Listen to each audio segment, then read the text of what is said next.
Good afternoon, everybody. Can everybody hear me? Yes, we can hear you. Yes, Good yes. Hello, good everyone. afternoon. Good afternoon. Happy New Year. Happy New Year to you too. In March, but yes, Happy New Year. Where is Sorry? New Year. Yeah. And where's your calendar in Iran? Yeah, it's New Year. Hey, wow.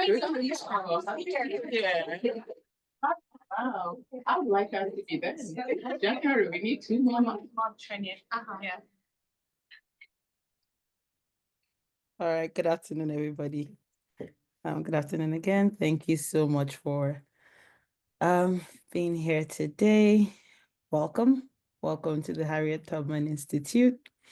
So whether or not you are here virtually or you're here in person, I'm glad that we all could be here at this time for this very important conversation, very timely as well.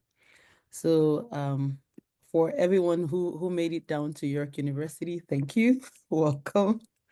In person, I mean. But yeah, so we are gathered here today for a wonderful event that brings in an intersection of access, equity, and innovation titled Equitable Frontiers of Digital and Technological Empowerment in Academia, Interdisciplinary Perspectives.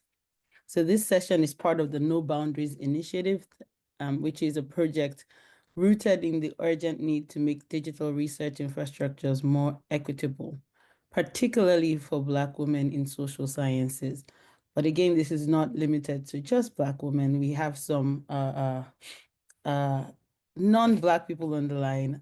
We have men as well, different people online. So this is something that we could all learn from, we could all benefit from. The goal of the project is to reshape how we think about data access and digital tools, not just in terms of a neutral one-size-fits-all system, but more in line with equity, making sure that it's intentionally built in. And this again is particularly important for social science research, in line with the recent brouhaha that has been happening in to our neighbors south of the border, and the limitations in research and the kind of words that we could use. But the goal here is to ensure that we get more equitable kind of research, we develop the skills for it. The project focuses on improving access to platforms like the DMP Assistance by the Digital Research Alliance of Canada, empowering Black female graduate students with training and resources that have often been out of reach. As the director of the Harriet Tubman Institute, it's my privilege to support initiatives like this. It's our privilege to support initiatives like this. At the Harriet Tubman Institute, we are committed to research that advances the dignity, knowledge, and futures of African and African diasporic communities. This includes confronting systemic barriers in academia and building structures of support, whether through archives, technology, or community. Or like I just like to famously say, it's the one safe space that you can conduct research that usually makes people very uncomfortable, or rather that other people find uncomfortable and don't want to talk about and want to pretend it doesn't exist. But it does exist, and we need to conduct research on this. So before we begin the panel, I'd like to take a moment to invite you all to our upcoming Harriet Tubman Institute conference taking place in October, so from October 14 to 17, 2025. The theme for this year is called Reflections on Repair, Responsibility, Resistance, and Reform, New Pathways for This.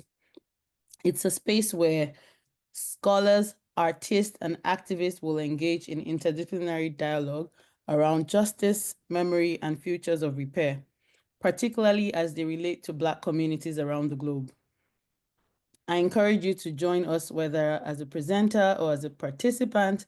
In October, our call for papers will be going on till May 1st, 2025. You can find more details on our website for this conference that we hope to hold in Jamaica. So it's a fun space as well. a nice place for us to learn, for us to talk, for us to share ideas.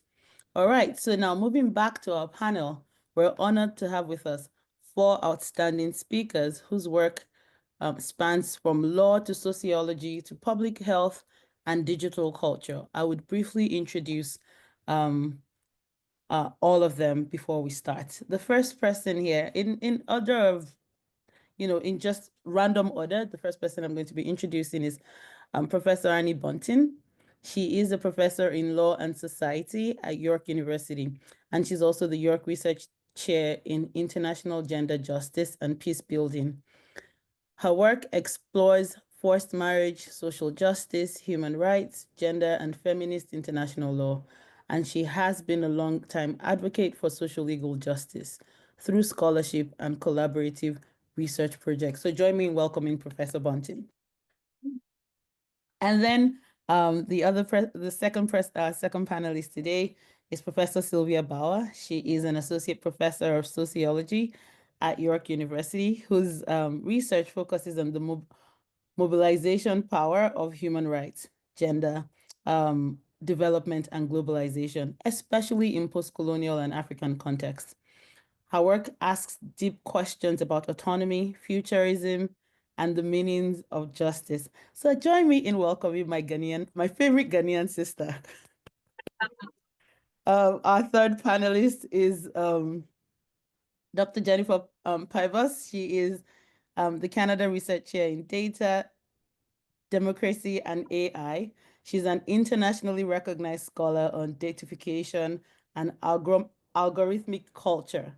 She works at the cutting edge of research into how data systems influence polarization, profiling, and the infrastructures of control embedded in our digital lives. Join me in welcoming Dr. Jennifer Pybus. Thank you. And then finally, we have Oluwatoyin Aladejebi. She is a medical demographer and a PhD candidate at the University of Lethbridge. She's also a 2024 DRI EDIA champion. Her work focuses on the population health, equity, and expanding access to research data for women in sciences. She brings both technical skills and community insight to her research and advocacy. Join me in welcoming Oluwatoyin Aladejebi. Thank you, all 4 of you. We are deeply grateful to have 4 of you here and to have everyone, all the participants here as well. So to begin our discussion, I'd like to pose a shared invitation to each of our panelists. So as we begin this conversation, could each of you briefly reflect on what equity means to you in the context of digital research infrastructure? And in order of introduction, so we'll start with Professor Bunting all the way to Oluwatoyin Aladejebi. Again, the question, could each of you briefly reflect on what equity means to you in the context of digital research infrastructure? Thank you very much. And let's begin. Thank you, Professor. Although I will note that Professor Bawa's last name is earlier on the alphabet than Bunting. Order. So thanks so much. First, I want to thank the Harriet Tubman Institute and our director. Thank you, Salewa, for the kind words and for facilitating today. And also Chika Maduakolam, of course, who is a PhD student in socio-legal studies, who's put this whole thing together with the very generous and very capable assistance of Rebecca and Kimberly. So I just wanted to acknowledge all that hard work that goes in, and it's a hard time of year to expect people to show up in a room or online. So we're also grateful not to just be talking the 4 of us to each other, which would be good. I'd like to hear from my co-panelists. So in terms of equity in digital research infrastructure, I wanted to just throw on the table 3 different ways in which I think about equity, and we can take them up in our Q&A. The first has to do with access to research data, and we talked a little bit about that with the digital librarians and the research data management seminar that was a couple of weeks ago. So this idea of access to data and data democracy, thinking about our research data as being part of a shift in research culture and making our original data more accessible to broader communities, more people in and outside of the academy. So the first is, I think about it in terms of access to the actual original data. I'll put a little asterisk there, especially for graduate students. I think this is a very hard thing to accomplish. It was one of our goals on our large partnership project to shift the way in which we think about data and to shift access to original interviews so that women in particular who are survivors of gender violence don't need to tell and retell their story. I'm not sure that we accomplished that goal. We'll keep trying to chip away at that because, of course, in our competitive neoliberal universities, data is our commodity, right? And so the idea that I would do interviews and then make them widely available for someone else who would probably write a lot faster than I do, right? So, and especially for graduate students thinking, oh, you know, I've just digitized this archival material and then someone else wants access to it before you've had a chance to finish your MRP or publish a chapter out of your dissertation. So I acknowledge the challenges there, but I still think that equity demands greater access to original research data for lots of different. Secondly, I think that we need more open access tools to use in our research, and I'll just throw one, which is the COBO toolkit onto the table here. It's literally www.cobotoolbox.org, and we can look at it later together. But this is an open access tool that was specifically designed for doing research in humanitarian crises zones. It was designed by the Harvard Humanitarian Initiative, I believe, and we have used that in our research projects. And it just allows your research teams to work with tablets, upload the survey or the interview questionnaire to the tablet, and then at the end of the day, they can be working offline and doing their interviews, and then it gets uploaded to the cloud, and then we can work on the data together. So second is more open access to tools that we might use in our research. And third is exactly this space, which is skills training for our collaborators, some of whom may be students, some may be community activists, and graduate students, of course. So when Chika first asked me if I'd be on this panel, I sort of laughed and said, really, it's everything I've learned from other people. And she said, no, I learned Mendeley from you. And so I was like, okay, Mendeley, I can do that. But it's not insignificant. If you're working in collaboration with other people, it's important that everybody goes to the library and does the training together. And Mendeley was one example of that on our project, or Zotero or others, or the research data management training that happened a couple of weeks ago. But it also includes, because we're working right now on a project with youth participants in 4 countries in Africa: Sierra Leone, Uganda, DRC, and Kenya, working in very different circumstances: a refugee camp, former child soldiers, northern Uganda, with various degrees of access to electricity and universities and other resources. But here we've been focusing because the participants talked about wanting video training. So a big part of our SSHRC partnership development grant is training up on, they asked for video, like the use of video cameras, video editing, and then how to use video in community-based advocacy. So that's just one, those are some examples to open the conversation. You're welcome. Sylvia.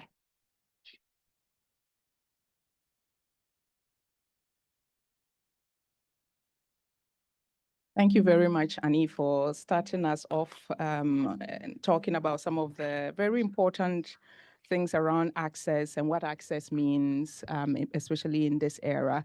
And I would also like to say thank you to the organizers. You did a fantastic job pulling us all together. And it's good to be able to have this hybrid conversation, because I think that's also part of it, is access, right? People don't necessarily have to be here in person. We live in what has been described as the fourth industrial revolution, which means that in this era, at the very least, digital connectivity defines to a very large extent the quality of our global citizenship and how engaged we can be. And this is especially important in academic research, in collaborations where we are seeing increasing transnational collaborations and collaborative projects. And that also helps a lot in terms of dealing with access. You know, people don't have to cross borders physically to be able to have a conversation in a room with each other and to share research and to do work together collaboratively. Now, time does fly. If you think about, you know, the time in which I would say that we all started to be very much connected to digital worlds and realms and taught a little bit more about using digital fora for collaborations and doing any kinds of work, I would pin it down to the COVID era. Right? During the period of the lockdown, we saw an increased activity online. We saw people connecting more and more. We saw people using, you know, digital connectivity to do more things that I think a lot of us didn't think were possible. And we saw the creativity, the bloom, and of course, the attendant consequences that came about as a result. More information, too much information. We were also fed up. And especially if you were dealing with communities in Africa, WhatsApp just blew up as if, you know, it was something that was waiting to happen. I do find that people in the West are just catching up to WhatsApp. But for those of us who are on the continent, WhatsApp is now where you can share PDFs, you share everything through WhatsApp. There's a link and it has to be through WhatsApp. But the thing too about time and this era in particular is something that reminds me of something that Ama Atedu has said. And Ama Atedu, for those of you who are not aware, is one of Africa's literary giants. She's written a lot and shaped my imagination at the very least. And one of the things that she has said is that time by itself means nothing, no matter how fast it moves, unless we give it something to carry for us. And for me, this is how, when, you know, Chika asked me and I was wondering, like you, Annie, what would I be doing in this panel? But that was one of the things that I was thinking about, that we now are in this era as academics. It's a digital era, but what does that mean for us in terms of equity, right? It is whatever we are given to this digital era, how we're using the tools in this era that would define it later on when we look back at this era and what it means for us, whether or not it's of course, it's a positive thing, it's a negative thing, it is all of those things. This is the mess of this that Annie has described. So one of the things that I've reflected on since I was asked to think about this question is what the nature of our academic intellectual digital citizenship means and what does it look like, because we are talking about academic collaborations using digital platforms and equity for that matter. And so I have had collaborative projects with people located in various places on the African continent, as well as here. And one of the platforms that we have used very effectively, or two platforms that we've used very effectively, are Google Docs and Dropbox. Right? And for Dropbox, we're just able to dump things in them at any one particular point in time, and you can see them. One thing that I then started to get worried about is that because of the accessibility or the ability to digitize things, it seemed like we were requiring more, right? Collecting more data. Why not more photos? Because we could just upload them into these spaces because it was also easy to do. And sometimes then I've heard about Photo Voice. I've heard about other things where people, community members, some of whom may not be as aware of all of the privacy concerns with the technology they are using, are then asked to record all kinds of things and upload all kinds of things. And then it kind of seems to stop there, right? As academic researchers, we talk about the ethics, but then we are not as looking at, I'm finding that it's very hard for us to think around what's going to happen to all of this information that we are using, that we are gathering on behalf of these private companies. And so Annie talked about democracy.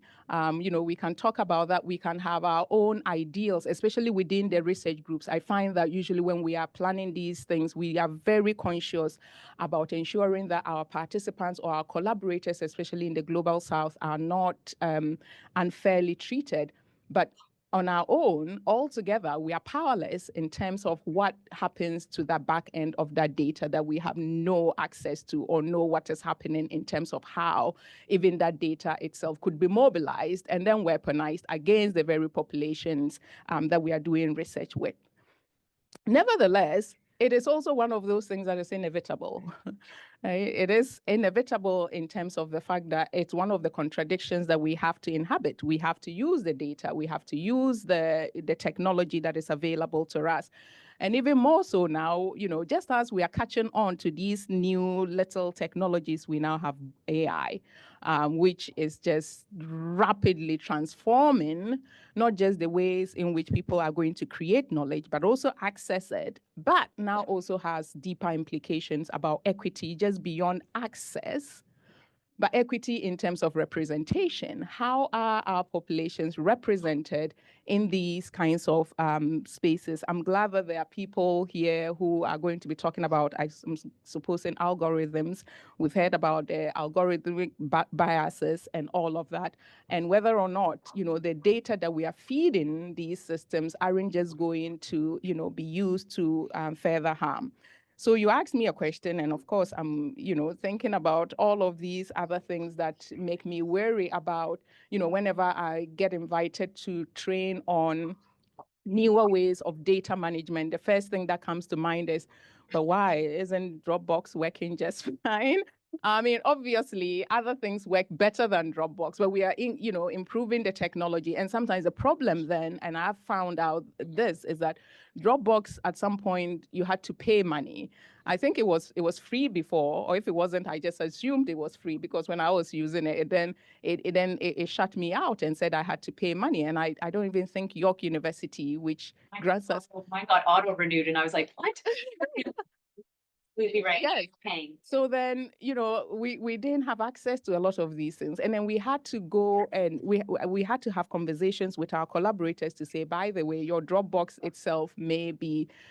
And then people were like, no, it's okay, because I don't know if they're pirated versions or there are ways to get around these things. You know how it is. I mean, I don't have to tell. So it's been very interesting then when, so AI at the moment, you can use a certain version of it for free, or some versions of it for free, until you get to a point. And then people have to pay for it. So part of this problem with general induction, I would call it, into these digital frameworks and infrastructure is that we are always increasingly moving the target of accessibility.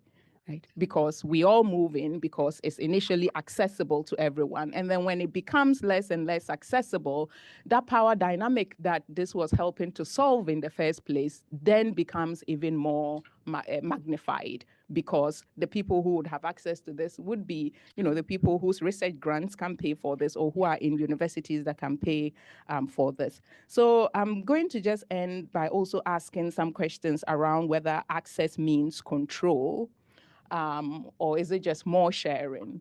And what does more sharing mean in the context of all of these other issues, power dynamics that we are talking about? How should we be concerned about collecting, sharing, and digitizing sensitive data that is, again, stored by private entities that are not accountable to us, that give us only that which we are using and that which we need for the time being? So those are my questions. And so, not my questions and reflections, and I'll wait for more discussions on the topic. But thank you very much.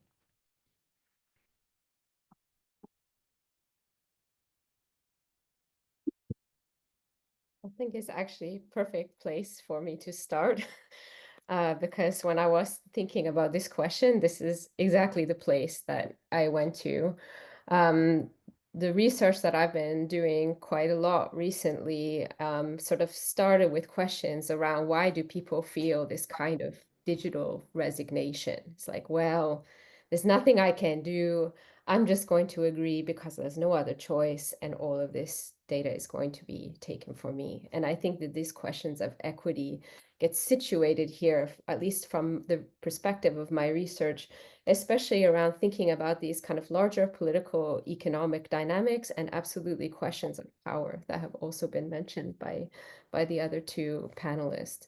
And from my perspective, I'm interested in kind of looking at questions around tracking, but also this question for Canadians is like, we should have a really clear sense of when I'm entering into a digital space, who are all of the different hands that are there who are accessing data that I'm generating, what is actually happening to this data, where is it going? Increasingly, this question I think is important in this historical moment, given that we find like large platforms like very much behind the scenes everywhere that we go, and they're all situated in the United States, raising kind of issues around sovereignty and also like kind of how this data and how it's gathered impacts communities differently, right? Because on the one hand, there are different kinds of power imbalances that happen because not enough data is collected about certain communities, so they're left off the table, or they're not seen in the light that they should be to kind of allow for different kinds of resources. But also there are imbalances because too much data is accessed about communities.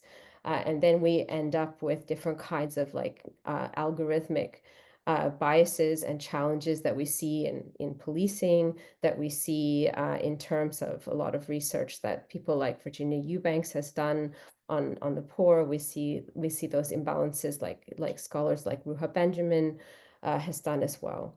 So how do we kind of think about that? And from me, those kind of questions around equity begin with, how does this data actually move from people? And can we start to develop better tools? So that work is, on the one hand, methodological. So I've been developing with partners ways of auditing, for example, mobile applications, so that we can kind of start to look at and then start to push policymakers to say, hey, actually, all of these people are here behind the scenes. And when we look at the privacy policies and these nutrition labels that are supposed to tell the user, this is what's happening inside this application, for example, they actually don't line up at all. And we actually find that I've just finished a work with menopause applications. We find that actually people's intimate health data is being accessed without any meaningful consent. And this is supposed to be the mechanism of data protection regulation that kind of creates that contract. And in many cases, certainly in the apps we looked at, this was broken with 8 of the 14 apps that we audited.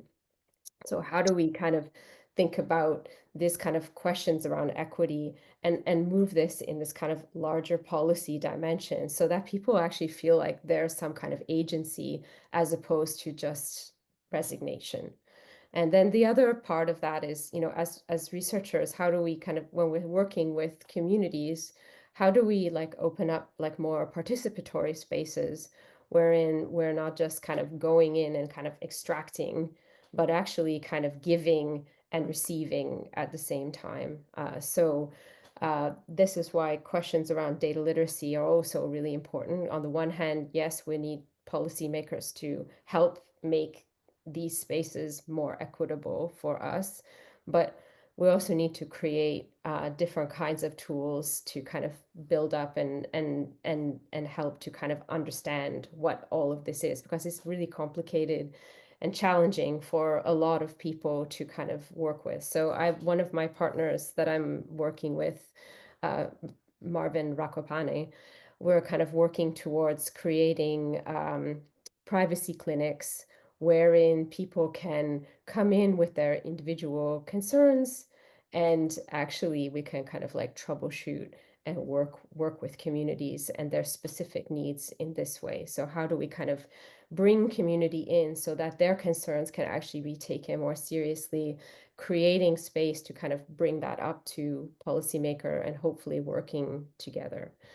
But for me, equity and these types of questions come around, how do we kind of understand these processes and how do we kind of create spaces where there's actually more feedback and more empowerment for all of us sitting in this room, and for communities that are going to be disproportionately impacted by those algorithmic practices, depending on what that situation is.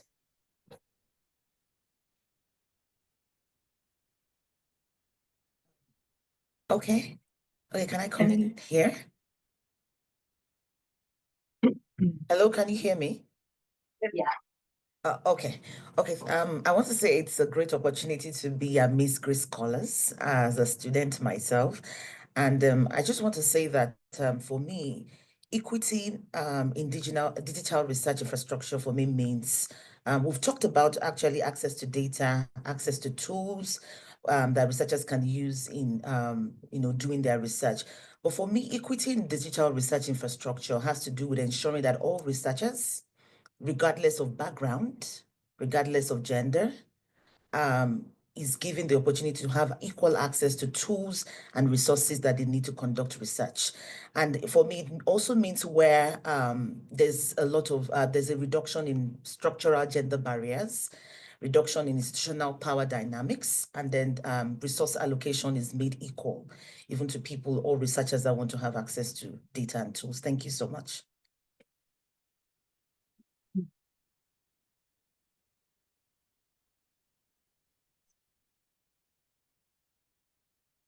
Much to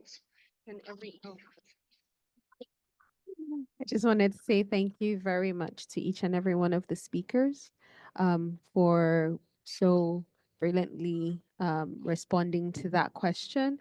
And we will, with the kind permission of the director, we will continue the conversation.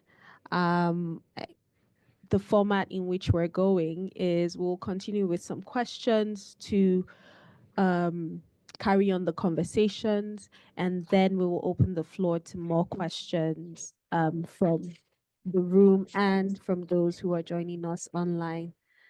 So we will start, or rather continue.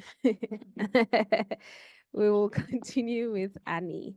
One of the things you've talked about is how, with the use of tools like Kobo Toolbox and SansMaker, which I'm more familiar that you've used that.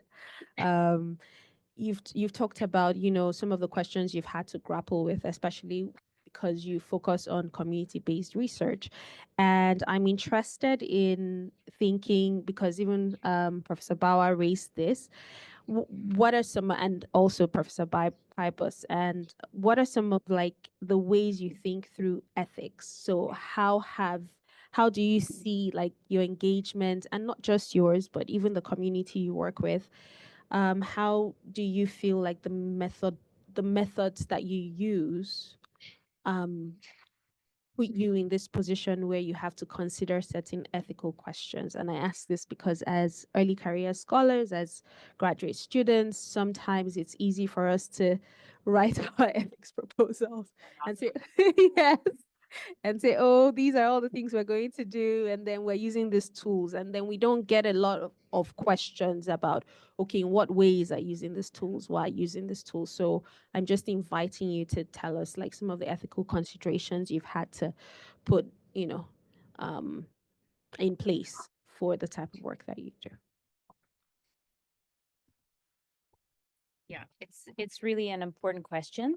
And I would say that it also, something that Sylvia said provoked me also to think about this question about ethics after the ethical protocol. So we put so much time and effort into the protocols and developing the questions with our partners or with our collaborators and students.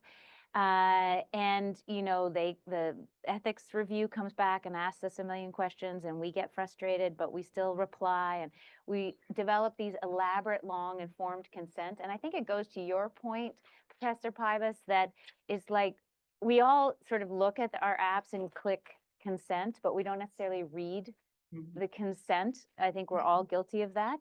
And there's research on this, including in organ transplants.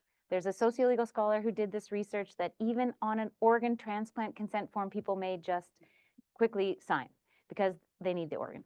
But my point is that we really need to be having these questions early, often, and repeatedly, because the ethics of using the different tools, different methods, raises different questions for our partners and for us, as researchers. So I think that's a really important question. The way that it has, it's kind of gone and pulled me in different directions. So on the one hand, the tool that is not actually admittedly open access is called SenseMaker that we have used, and I've used this with an emergency medicine doctor who had worked a lot in humanitarian crisis. And this tool allows us to collect large amounts of data, first-person narratives that are not attached to individual identity markers. So it allows you to, and it's called SenseMaker because you're meant to capture a moment. You're getting a sense of people's perceptions, not necessarily their experiences in a moment. And so you can't track it back to the original person who gives the narrative. I can see the quizzical look on your face. Yeah. I'm a qualitative researcher, so when I first came to this tool, I was like, what? I can't go back and ask follow-up questions. To me, it was counterintuitive. The advantage to it is that you both gather more data, which is very impressive for certain policymakers. If you can say, we gathered 3,000 first-person narratives or narratives in this particular period of time in asking these questions. The second thing is people interpret the data themselves, which I think is a radical shift there, where rather than us asking, well, your answer to that question, what does it mean? You ask them to say, did this story that you told us have more to do with education? Did it have to do with migration? Did it have to do with socioeconomic challenges? And they then are analyzing their story on the app for you. Okay. So on the one hand, I think that this particular tool helps us when we're dealing with very sensitive data. Again, I think it has to be complemented with qualitative follow-up. So we usually will go back, and you don't have to be speaking to exactly the same people. If you're working in particular areas, particular communities, you can say, this is what we found on the large scale quantitative data, and then you share that with them, and then they help you again interpret what you're seeing. And so you can then do focus group discussions, one-on-one interviews, and so on to complement it. But I think it also, so that allows a particular tool to help you deal with questions about data security, anonymity, confidentiality, because you're not collecting that data. They literally are a pin on the application. On the other hand, because I am a qualitative researcher, I like more life histories and knowing more about people and being able to think with them a little bit more. But I think ethically, and again, I think it comes back to the earlier points, is that who owns the data? Where does it go? Does the community actually benefit from 3,000 narratives being collected? No, actually, I don't think so. Of course, when you publish and you try and bring it back to community and talk to policymakers, obviously that's the benefit. But is it their data? No, it ends up being on a cloud and used by the academic team. So it pulls in both directions, I think. And the other thing I would say is that we've used Kobo, and data goes up onto a cloud, and again, that in that time it's not anonymized, and then it becomes anonymized. And again, I think there's data security issues there, really important data security issues. And I've also heard horror stories of people's Dropboxes, disappearing, or people's clouds disappearing. I mean, it's really a serious concern. Not any more than, my notebook could also be, apprehended at a border, right? Which has been threatened. So, it's not like writing it old school or on my tape recorder is necessarily secure. But yeah, I think it pulls in different directions. That's how I've been thinking about it, imperfectly. Thank you so much for those insights. Of course, the encouragement here is to take some of that and think through it so that during the Q&A we can probe deeper, like during the general Q&A. For Professor Bawa, one of the questions that becomes important, especially as you've talked about accessibility on the part of the community, you know, and the wonderful potentials with even tools that we seem to be familiar with, or we think we're familiar with, like Google Drive or Dropbox. I think I just wanted to make an invitation to think about some of the opportunities you've talked about in terms of accessibility, but also some limitations that you think may exist when we use tools like that. And I ask this question in the context of we as researchers are being taught to also think about making, you know, data accessible. At the same time, some of the things that Annie just even talked about is when you think about, okay, security though, should I be using a more, you know, enhanced form of, you know, data tool or digital tool? So I guess I'm just opening the door for you to give us more insight as to what further opportunities are there and what limitations exist.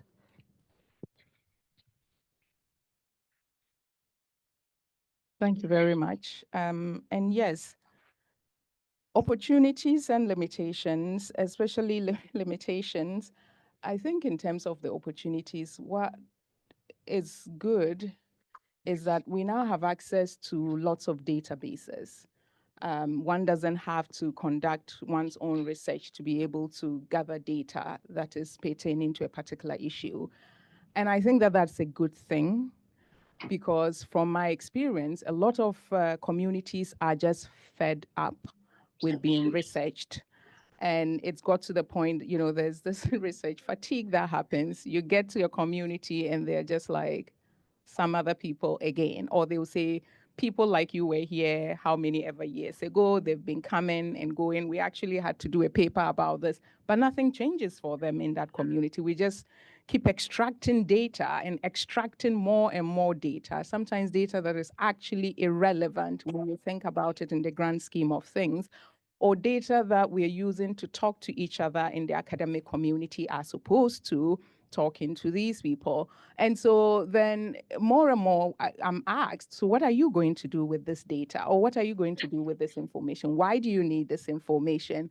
And one of the most, I would call it the most invasive things that I have done, it's not as invasive as you think, but we were testing this tool that is known as the agricultural aware. Women's Empowerment in Agric, I'll remember the full name, something like that. So we're testing, trying to understand how new agricultural techniques, new forms of agricultural training and whatnot empower women or provide opportunities for women to be, as it were, more empowered. And this was a transnational research team, and we carried this out in Ghana, Kenya, South Africa, Uganda. So the team was made up of Canadian academics as well as academic partners, NGOs, farming group communities in each of these countries, like different farming group communities. And one of the questions, so one of the things that we went to these communities to do initially was to test the instrument so that we could critique it with data. I mean, we already had our own critiques of the instrument, but because we didn't really have primary data to say, yes, when you are running this instrument, it's ridiculous. Now, this instrument asked so many invasive questions around what do you do with your spare time? You know, like things like that. That way, and that was just one of them, because the whole point of the thing was to test what people do with their spare time, so they can say women spend X amount of time on this and this and that and all of those things. And to be fair, there were sometimes I would ask the question and I'll just keep my eyes on the floor because I was like, why am I even asking this question? And sometimes the look that I would get would answer the question. So I would just say, okay, well, we'll move on. And and I'll ask, or as I'm about to ask the other question, I just realized I'm going to get another look or another. But the point is that the opportunities now are that I don't necessarily, the other thing, you can collect secondary data. And now we also have access to people who are sharing more and more primary data, and they are located in sources. Of course, who has access to them? Mostly academics in the global north who have access to these data sharing platforms. And also because we have these interesting agreements with our libraries and the journals that we publish in, if you're not subscribed to them, then you may not also have access to this data. And so in terms of accountability, the communities from whom the data is gathered actually have very little access to these kinds of secondary data. And so what also then happens is that because a lot of this is written and mostly in English or French or any one of the other colonial languages, is that the language is only, and with data gathering or primary data gathering, for any of you who's collected data like this before, you have to translate the terms from English or French into a local language. And half of the time what you're doing is that you're actually not getting the actual data that you should be getting. So a lot of distortions in the data occur, right? Because sometimes the translation just doesn't make sense because you are writing it from the perspective of an academic who is doing research on a particular topic, not from the perspective of a community with a particular social structure, with a particular worldview and cosmology and all of that. So what then happens with that distorted data that is gathered about that community? So in terms of opportunities, I may then access that data because it's available somewhere and I don't have to go back into the community but I'm gathering to a large extent very, distorted data, right? Which then perpetuates this whole thing that we are talking about. There's access, but then it's what kind of access to what kind of information? Is that information accurately reflecting this community or these particular people? Right? I mean, we've had so much of my academic work has been writing counter narratives about these things, but it looks like we've also now entered into this digital platform or realm where, and how do you do that counter narration in those platforms? And that becomes a very difficult thing in terms of limitations. The last thing that I want to talk about is that in discussing these things, of course, the topics that we are discussing are also very important, or in terms of issues of anonymity and confidentiality. I've gathered data before, depending on the different population, and IDRC, which gave me a grant for the data, asked that I do a validation seminar in Ghana before, so that I could disseminate my earlier findings to the study participants as well as policymakers. So we invited a whole group of different people, including my research participants. And of course, I was reading transcripts anonymously. Sometimes I would read something that someone has said, and someone would just say, I know who said that in the room. And I was like, okay, well, I had my lawyer cap on. I'm like, I'm not going to deny or confirm that sort of thing. And then someone would say, yeah, I said that. Remember when we were having this conversation? And I was just like, yeah, I don't know that I'm supposed to confirm what you've just told me because of all of these issues of anonymity. But this was a different context. These were activists who didn't want to hide nor be hidden. And they'll be like, why can't you just quote me? Your consent form says you're going to hide who I am. Why would you hide who I am? And that is a big ethical issue as well, in terms of this idea that all of our participants, irrespective of the type of data we are gathering, have to be anonymous. Why would they need to be anonymous if this is part of what they want to do, to be visible about the kinds of social justice work they do? So that's also very interesting in terms of, what these opportunities mean in a digital realm where, of course, they are anonymized for important reasons. But what does that also mean in terms of ideas being then stolen or taken, things being attributed to other people? But again, it depends on the type of research one is doing. Thank you. Thank you so much, Professor Bawa. That was very insightful, especially like the idea of visibility and what that means. So I have the next question I have is for Jennifer. And she briefly explained her expertise in AI and algorithmic infrastructures and surveillance. And what tension in your work specifically, what tensions do you see between like this digital research infrastructures and equity? And in the concept of graduate students too, how can they become more ethically attuned to the invisible structures that there are in this digital research?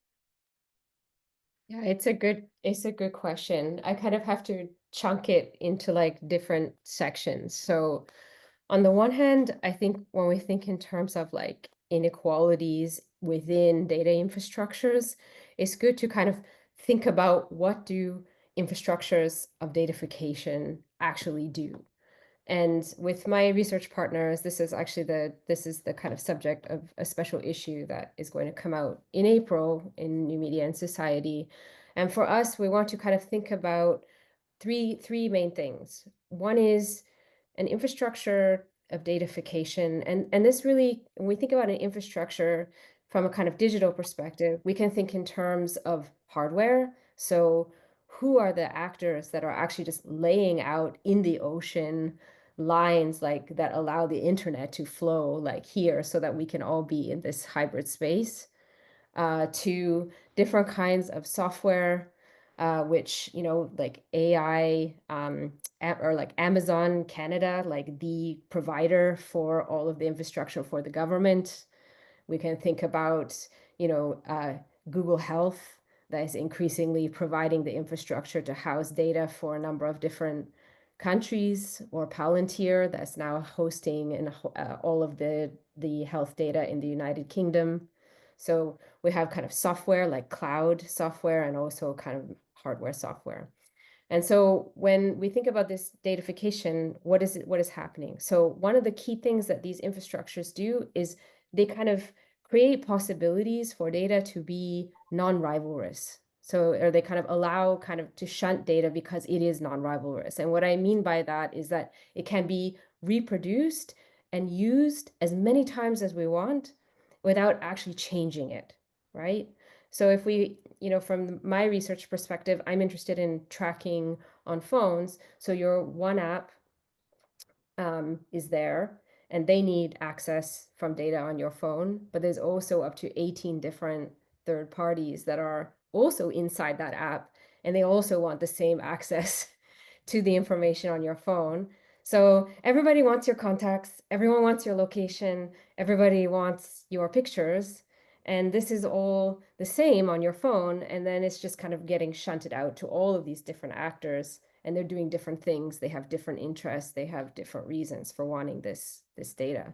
So the infrastructure we can think about is creating these pipelines that allow for this data to move in its kind of whole form from your phone out to all of these people.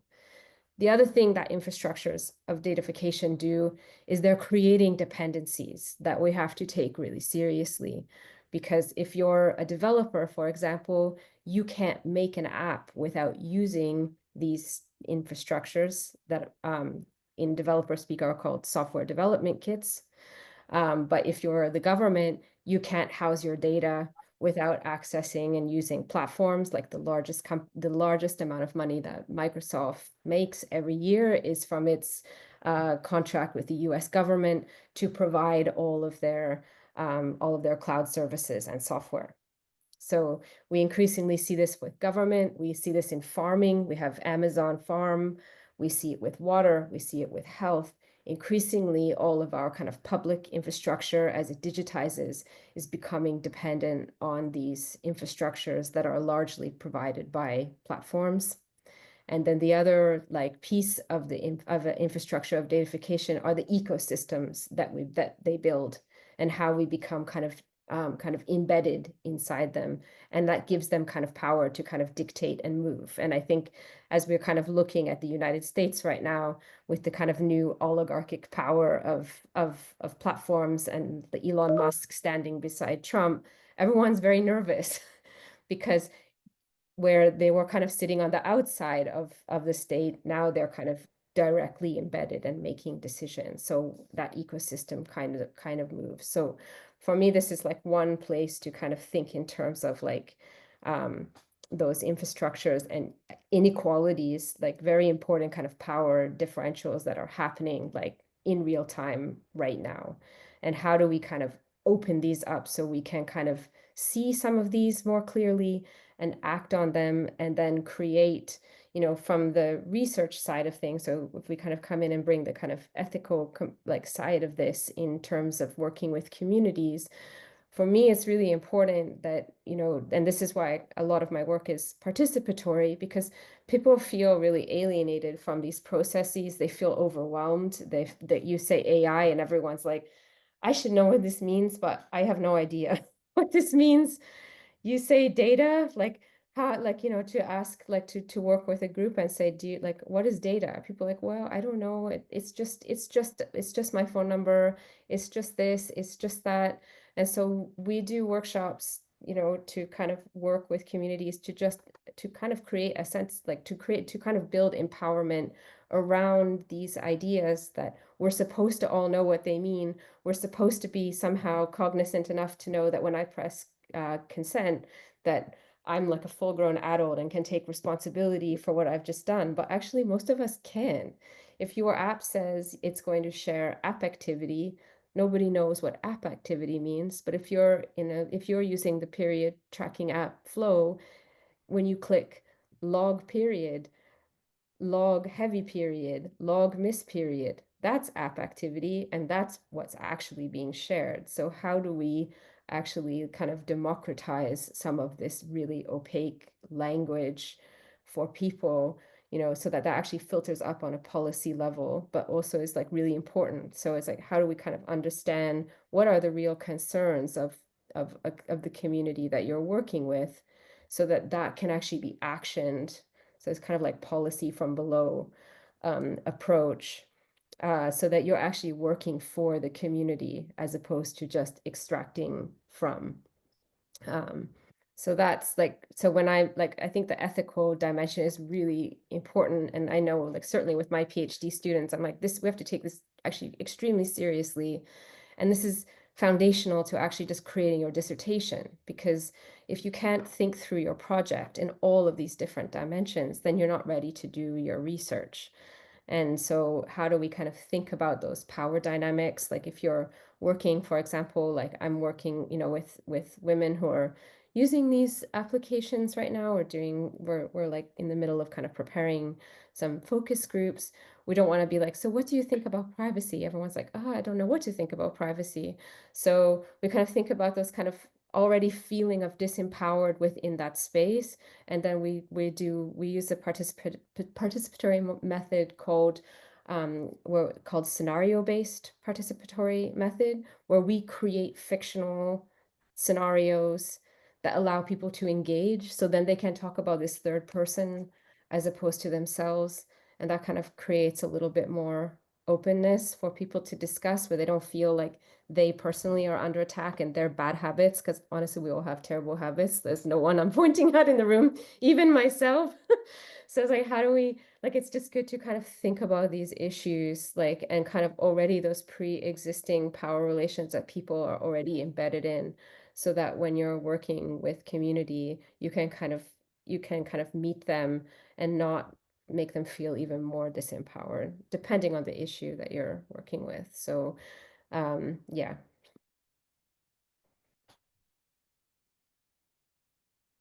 Thank you for that. I like the idea of what you said about thinking about privacy, but like from all these different dimensions and not just one, or viewing it as just very straightforward, but you have to have all these other different aspects of it too. My next question is for Toyin.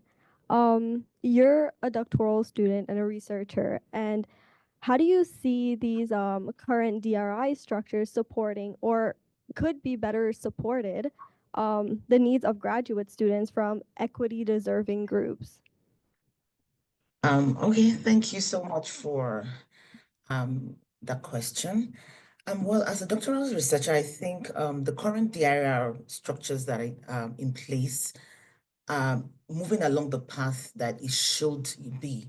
in addressing the needs of graduate students. And what do I mean? Being one of the EDI champions that, had access to the grant that was given to be able to do a lot of informing graduate students and telling them about the DRR tools that are available for their work. One of the things I noticed in that pilot project that was done was the fact that they put a lot of things that should be considered in place. In fact, things like gender, race and all that, to be able to reach out to equity-seeking groups.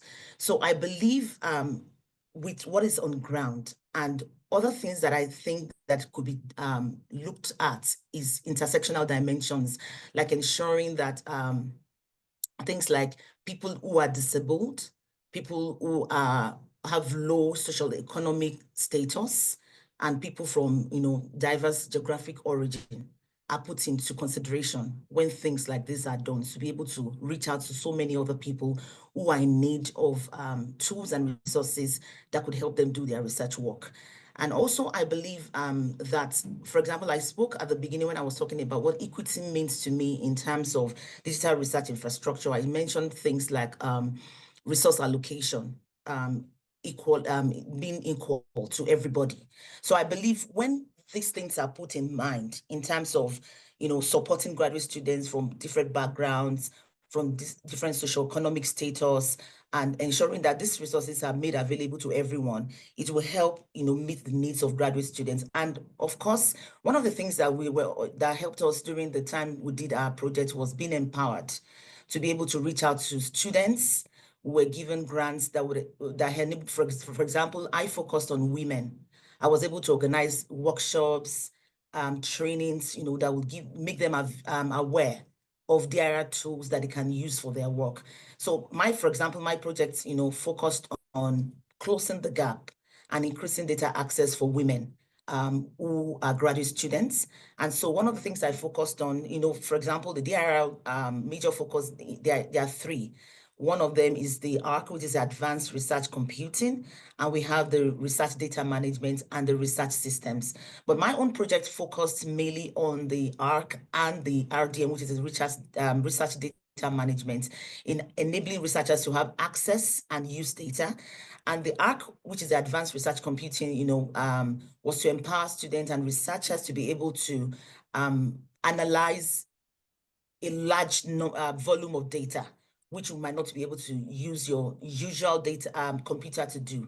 Having access to supercomputers that could help you. So one of the things I did was to organize trainings on the ARC and on the research data management that was able to give, equip and empower women who we know that a lot of times go through biases, go through challenges in having access to data because of gender bias and all that in the workplace and in so many other places, because of the fact that literature has also been able to see, and studies have shown that quite a number of women don't have access because of power dynamics in institutions and so many things like that. So I believe they're on the right path.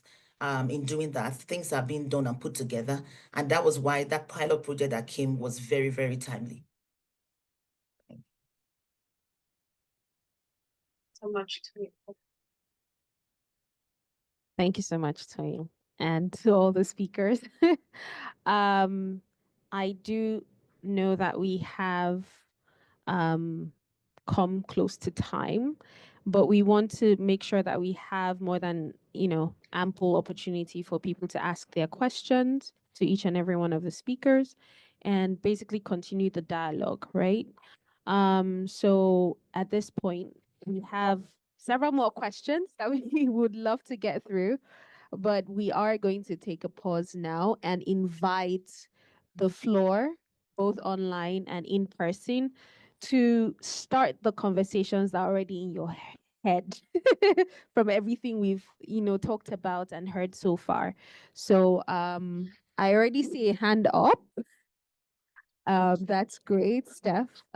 So we will start with you, and then anyone else in the room can just raise their hands. Please tell us your name. Thank you. Tell us your name and go ahead with your question.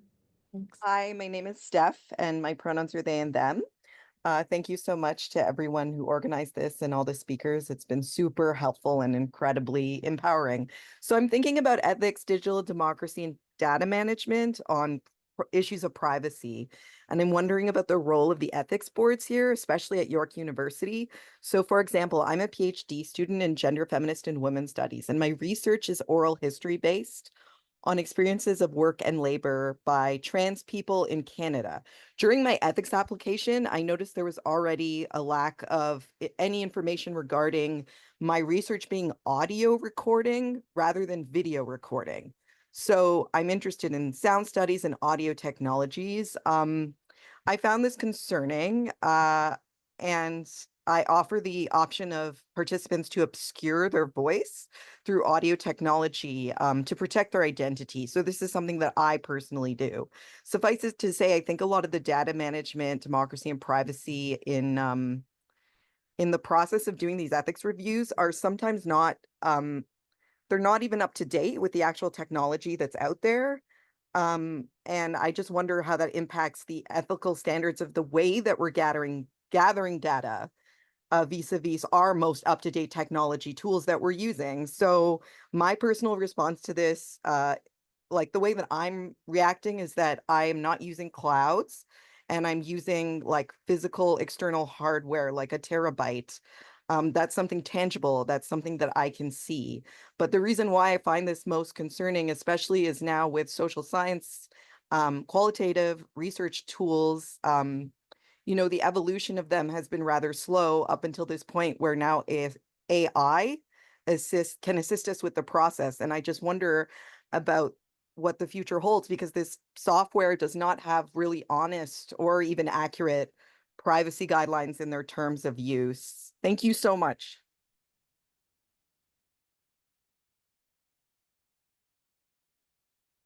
Thank you so much, Steph. We will hold that question for the speakers while we take one more from the room. Hi, my name is Nikas. I'm a psychology student. I specialize in. Oh, okay, sorry. Thank you very much. My name is Nigas. I'm a psychology student at the Faculty of Health. I specialize more in the statistics side, like quantitative methods. I wish we do more qualitative. But I just had a question, I think, to Dr. Bawa. I hope I'm pronouncing it right. Yeah.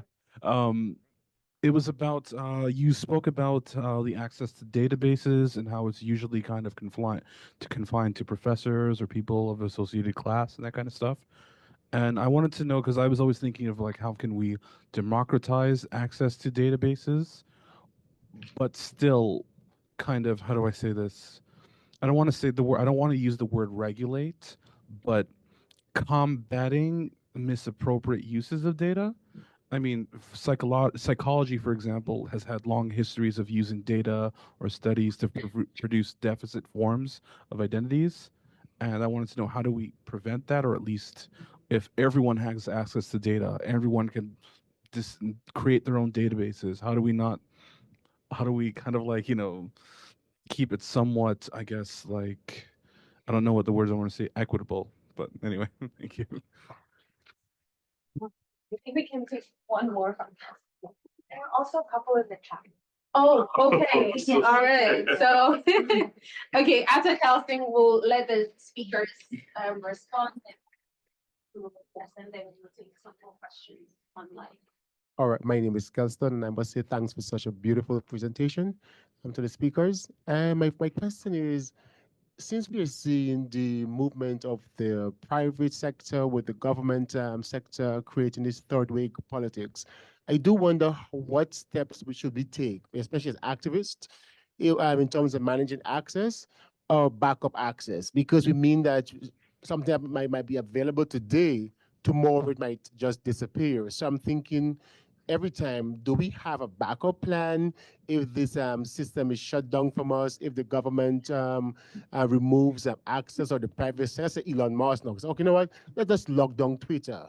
For those who are doing the PhD auditing something on Twitter, Twitter will no longer be available to you, So I'm thinking even in terms of storage and protection, data protection, do we really think about access through a backup medium as activists? Yeah, that's also a question. Thank you so much.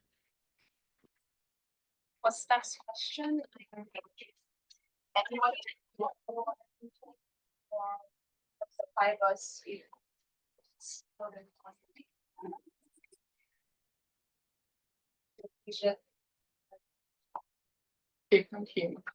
Oh, I think I literally took it there close to you. On the end. Okay, yes, thank you. I was asking if one of you, or Professor Pybus, if you prefer, wants to take Steph's question on the role of the ethics board. Yeah, I think that you're kind of hitting a really, really important question, and especially with the explosion of different tools that are now available for qualitative work, like Otter AI, for example, where everything is kind of speech to text written down, and there's not really clear like how these applications are using this data, how it's being trained with, and then how that kind of comes back in different kinds of ways. So I'm not my honest answer is I'm not really sure how to get around this this concern. I'm not sure if anyone else in the room knows of a better like open source or open access tool that might be safer to use, because that's always kind of the best way to go. I often get someone to actually transcribe my work, because I am a little bit concerned about these things. And also, like, there's the ethical challenge even just around the environmental impact of a lot of these new tools, these tools as well. In terms of, in terms of like how you're going to, I think with such a kind of sensitive topic as well, all I can say is, it's important if you can kind of encrypt your transcripts once they're made, so that that's probably the most privacy preserving way in which you can ensure that at least no one is going to be able to access them. But in terms of the tools, I think if you're concerned, then unfortunately it's the old-fashioned way of transcription that is the surefire way where you know that privacy is going to be protected.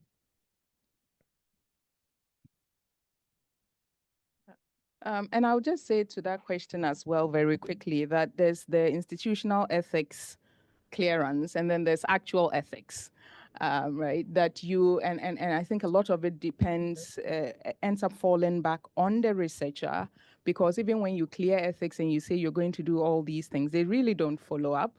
And so a lot of it really is about, how best you can protect your participants, their data, and yourself, knowing what dangers exist. And in fact, when, Chika sent me this question, asked me to be on this panel, one of the things I was thinking about was, am I not becoming a fraud? Like, am I a fraud now? Because I'm increasingly moving away from using some of these tools, like digital tools, just because of all of these concerns that you have with them. And then you're just like, okay, well, would I rather just not sit with the data? But that doesn't mean that, as Toyin is saying, that we don't train people, we don't give people access to the tools, so that people, especially other people who don't have access, can then make those informed decisions as to whether or not they can and how they should use them, right? So there's that. And then the question about open data bases and data sources. I think what I was trying to say was that even when we have these, that I can access data sets, data sources from just the York University Library, chances are that, or not chances are that, the thing is that the communities that we are researching, the communities that have been researched where the data is harvested, I don't think they have access to that kind of data source. Many of them can't even get access to the articles that we publish if they are not published in open access, let alone have access to all of the background data that is available. So, and I hear your question around how do we also ethically regulate data, the open source data like we're just talking about, because then such data can also be used, manipulated, and used for other reasons. And the answer to that question is that I don't know. And I think it's, these are the kinds of areas that we now have to thread, where we are aware of the dangers, and maybe we now more than ever have to let our communities and our participants know that these are potential dangers, because we are going to be using these, cloud or Dropbox to store the data. And they can be breaches that we don't intend, that, as someone said, Elon Musk just decides on what to do, or something else happens, and, anything can happen, so that they themselves are as aware of those things that can happen later on to the data in giving consent, or that's part of the informed consent. But I think that's just uncharted waters as well, in terms of what does that mean to be, to democratically allow access to all kinds of data for everyone, right? And sometimes I think social media has shown us this, that when we say we want a democratic platform, that it means that we should be comfortable with all kinds of things that actually, and then there are those fine lines between, when does democracy or right to speak go too far, and those kinds of things. And very quickly, Kelston, I would say just screenshot all of your things on any platform, screenshot them, collect as much of it as possible, and just document them, because they can erase things these days too. And I think if you have if something is controversial, the next day you go and you're looking for it, it is gone. So you have to screenshot your receipts. I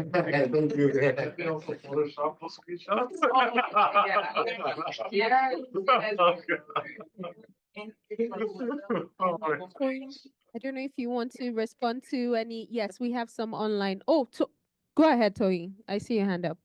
Okay, thank you. I just want to talk about the issue of the privacy in making your data available in terms of open access. I remember when we had one of the trainings that we attended on open access, we're talking about registering licenses. And then in terms of making your data available to people, you still have, it's still very important for you to have a bit of control. So for example, putting your data out there in open access, you could also say, before you can use this data, you need to take permission from the person who put the data there. So there could be a bit of control, not just putting your data and allowing anyone to access. So I remember sometimes when I want to use secondary data to do my analysis, there are times when I want to have access to those data, I get a note saying, could you write what you want to do with this data? And if it's in conformity with what the person that owns the data is comfortable with, they will release the data to you. And if they're not comfortable, the data will not be released. So I believe with open access, making data available, we can still have a bit of control on who can access the data and who cannot access the data. Thank you. Thank you very much. Wumi, did I see your hand, or it was the laughing emoji? It was the laughing emoji when Professor Bawa said, screenshot your receipt. Yeah. But I have some questions in the chat, Okay. if there is time for that. Let's go for it. Let's go to your questions in the chat. I'll just read it for ease. So one, okay, to all the panelists. One, what are your thoughts on equity and access when we think of research funds? Meaning who has it and who does not. So an example is, as a grad student, you're likely to have access through your school, your supervisor, or research projects. Once you cease being a student and you are in between jobs, then you might struggle with accessing the same digital tools, such as even Dropbox. Friend, right? Yes, definitely Dropbox, in vivo, and the rest. If we're okay, we'll just also take the second question at the same time. Second question is also, if we look at access to data management or AI or digital tools in general as mediated or facilitated by the purse that you have, purse of research funds. And we know that many emerging and female scholars may not have such research funds. do you think this adds another layer of inequity? And third, to what extent do your partners in communities or in the global south have access to the data you collect? How do we build some form of regularity into our collective engagement with the data that is collected with community members? So, following following Professor Olawoye's trend, we will go from Annie to Professor Bawa, and then from Pybus, and then Toyin. Thank you. Yeah, thanks for those great questions. Most of our answers are going to be you're right. That these are really serious issues of access and inequity and challenges. So I would just say shout out to PhD student Bruno Veras, who has worked for a long time here at Tubman and in the Department of History, and was one of the PhD students on our SHRC-funded partnership grant. And Bruno took it upon himself to create a hard drive for all of our community-based partners with all of the material that had been collected throughout the life of the partnership grant, knowing that, of course, connectivity, speed of the internet, and so on, they may not actually be able to download as much from the website as you or I might be able to do sitting here at the University in Toronto. So I almost brought his book. I have them in my office, some extra. So he created this as a way of making sure that the research reports, the interviews, the PDFs don't tell the library, but lots of material that was downloaded from the library, of course, is also available, because that's a big deal. Anytime, we just made sure that Mendeley was available, but then we created this hard drive for our partners. So that was sort of the last question, answering that one first. And then the other thing that I would say is that I think that we do need to build in more sustainability to our projects, and that includes thinking about, when students graduate. That I think now York is changing, cutting off people's emails and so on much more quickly. We should be advocating on that, so that there's more long-term, because often you're still working together, or you're in these interim projects. And third, I just wanted to take us in a slightly different direction, but I always remember an occasion in Rwanda where I was meeting with genocide survivors and our partner Savota, and the reason I tell this story is to remember that just because we think of certain data as being valuable doesn't mean that everyone thinks about data as equally valuable. And I'm reminded of this just so that we again kind of allow for some messiness here. That I take your point, Kelston, about making sure that there's data storage and so on. But sometimes, it is going back to basics. And what some of our research partners and participants want is for us to carry the message. So, because sometimes we do have access to spaces that they may not have access to. So what sort of data democracy means in that context is, can you please get the attention of some of the stakeholders in the capital city and tell them that we still have, shit water, and we're still having to pay 65 USD for our daughters to go to high school. And these are issues that matter to us. And gossip, right? So I remember sitting in this meeting years ago in Kigali, and we were in between projects, but we were sharing a video that they had made that came out of a previous project. And then we were looking about access, we were getting informed consent for the next project. I went to these great pains to tell them about how, this video could go on the web, and, your identities are not completely blurred here, and they couldn't care less about this very abstract web. But when it came to informed consent for interviews for the next project, that mattered, because it had to do with gossip and potential impact on their day-to-day lives, right? And so we do have to really work together with participants to think about what kind of data is important to them, what kind of information sharing is important to them, and also what kind of gossip is important to them. So that was just to sort of flip us a little bit on our heads a little bit.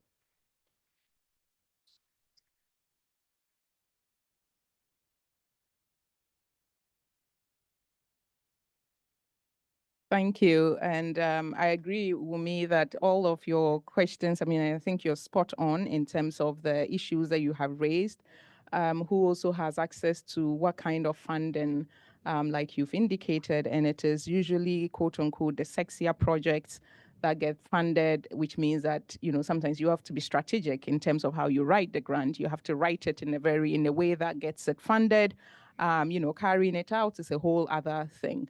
But I think it's also important, as you've indicated, that we build into the budget money for access, or, you know, to someone being able to access, even if it is, you know, not the library, but access to some academic journals where you're likely going to publish your things. One of the things that I've been thinking about a lot, and some of my partners, especially in Ghana, have asked for, is to get access to York Library, so that they can download things, or, you know, get access to other databases as, you know, part of the project grant and all of that. And I think I was able to get access to the library for one person.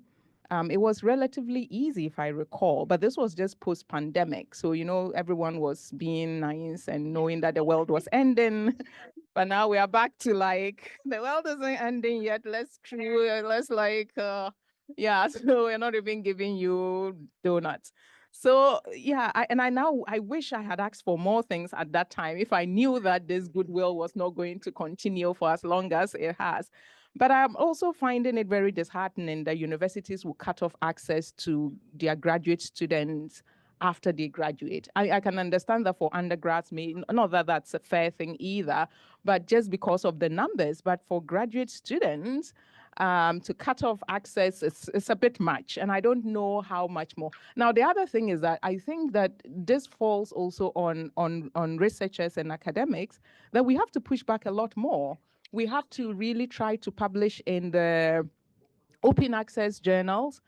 It may be more difficult for graduate students, early career researchers to do that, just because disciplines are still, you know, they want to value certain journals more, and you need to do that strategically to get placed. But I think that for others who are established, I don't understand why many of us are not completely moving away from journals that aren't open access, when we could very easily do that, so that there's actual democracy in terms of who gets access to our knowledge, and people don't have to pay or come back to us to have access to that information. But I think I've answered or tried to make inputs into the questions that Wumi asked, but if there are others, just let me know. I mean, the other thing is that, and maybe this is a tip that is nothing to do with this particular topic, but if you are early career, or you are, you know, you've just graduated and you have the time, sometimes the problem is that we don't have the time to write grants.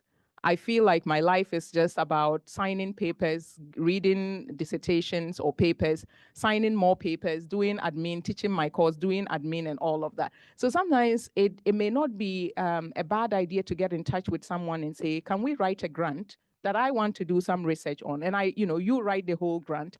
You may need my name as an institutional whatever to carry the grant and submit it to SHERC and all of that. And sometimes that works. Sometimes I've tried to do that with partners in Ghana, and I've ended up doing all the work. And they have said, oh, but we'll do it. And I was like, but the deadline is coming and you've not done it. And I've already put in the LOI and it's not here. Now I'm sitting there crying and saying never again until the next time. Thank you so much. Professor Pybus, do you want to go? And then Toyi, you can go. Yeah, I don't have a lot to add to what my colleagues have just said, because I agree with everything that they've said. The only maybe point that I find particularly frustrating with open access, because of course it's important, but it's also really expensive. So I think that is a challenge for especially new researchers. And if you don't have like kind of protection of the university or a research project, like how do you find $1,200 to make your article open access? And I just kind of scratch my head wondering, like, this just seems like a really unsustainable model, and finding ways to kind of build some of that funding for, even just, for our students who are in the university and who are recently graduated so that they can actually establish themselves and into our own research projects to ensure that that funding is there so that that can happen. And the other, to your kind of last question, one of the things in terms of like building data sets, because this is ultimately, I think, one of the biggest challenge for a lot of us is how do we access like a good data source, or how do we build that good data source? And I'm kind of reminded of a lot of colleagues who are in kind of citizen science disciplines where they're kind of working with communities to build their own data sets, like for there's good examples in the US around fracking, where communities are like, we know that there's pollution, but they're saying there's not, so we can't do anything. And then really interesting, amazing researchers go down there. They provide communities with tools. They provide communities with methodologies to analyze the data sets.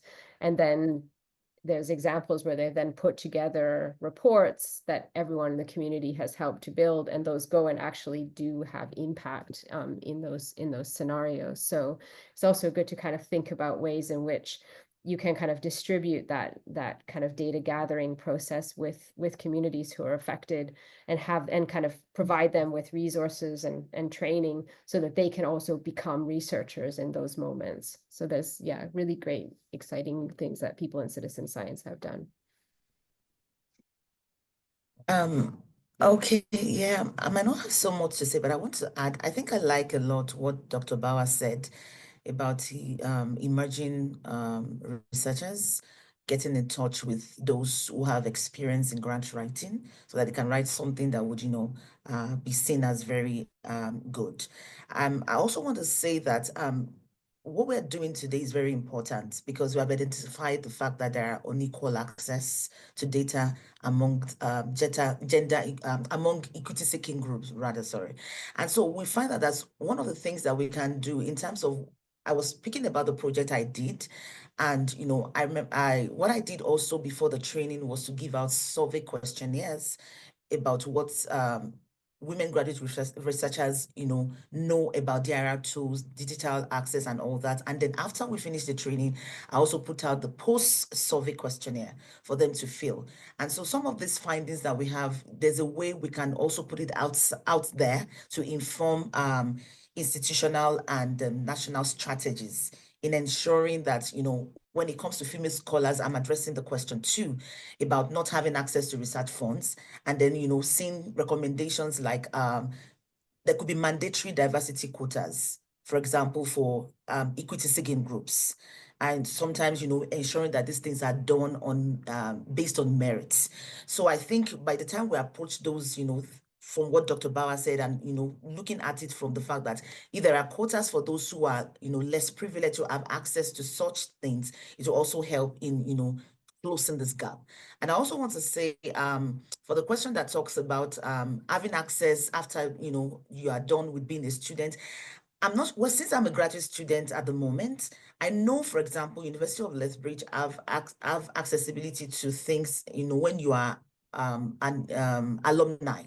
So I don't know how, because I'm still a graduate student, I don't have access to such an alumni access. So I don't know what is actually there. But I think one of the things that institutions can do is to create access for alumni, so that even when you are done as a graduate student, you can still access some of the things as an alumni. There could be control over that, especially, but if they know that you're in the line of academic and you still need access to those such data, if you have access as an alumni, it will also go a long way to still have access to those things that, those tools and resources that can help in terms of your research.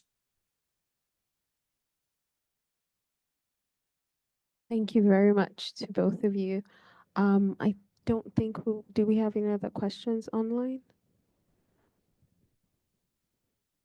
Okay, awesome. I see Professor Pybus put the Wayback Machine. And yeah, and Steph, thank you very much for that contribution. Whose lives matter? Yes. Given that we are way past time, thank you for your thank you for your graciousness. I will just first of all, thank each and every one of the speakers. It has been such a pleasure to hear from your experiences, your insights, and today we're walking away with a lot of things talked about in terms of the opportunities, that emerge from using several digital tools. Also, while recognizing the opportunities, we also recognize some of the limitations, some of the ethical questions we'll come across, and also concerns on privacy. And also one of the important conversations that has emerged for me, and I'm guessing for a lot of people, is the point on power. It comes up again and again and again. Who gets to access what? Who determines what is accessed? Do we even need to be empowered, as we've talked about funding in some ways, to even gain access to certain things? So I want to say thank you to each and every one of you for sharing from your very rich experience.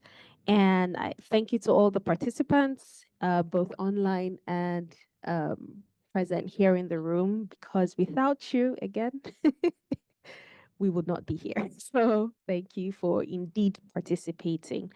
This is the final event for the No Boundaries project, as funded by the Digital Research Alliance of Canada. While it is the final event, the conversations don't stop here. The importance of moments like this is to not only open doors for us to consider some of the things we've talked about, but also empower us to go empower others as well. So I invite each and every one of you to stay connected. Of course, those of us in the room and online, we can look up No Boundaries Project on Twitter, Instagram, and share your thoughts, share anything that's useful. And you can always reach out to me, the Harriet Tubman Institute.